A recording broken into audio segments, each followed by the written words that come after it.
So the music option is missing from your Instagram account. Here is two ways that you can go ahead and fix this.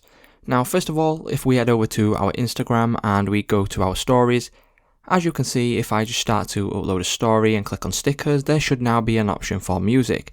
Now, if you don't see this, the first thing we can do is, if we exit out of this, is go all the way back over to our Play Store, search for Instagram, and just make sure Instagram is on the latest update. If it's not on the latest update, go ahead and then update this. If you still don't see the option, what else we can do is head back over to our Instagram app. Once we head over to Instagram, go to our profile, click on the three lines in the top right hand corner, and then select settings and privacy. Once you do this, you'll be on this menu right here, and we can scroll down now until we see the option for help. If we click on help and then click on report a problem, you can go ahead now and click on the report a problem button. Now what we want to do is just go ahead and click on don't include. What we can do is just put something simple in like this.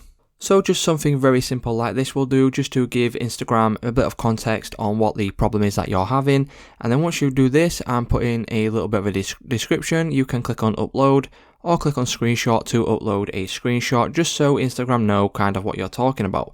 Now once you do this, what you will get is you will get a response from Instagram, and then they should grant you the access to the music option on your Instagram stories.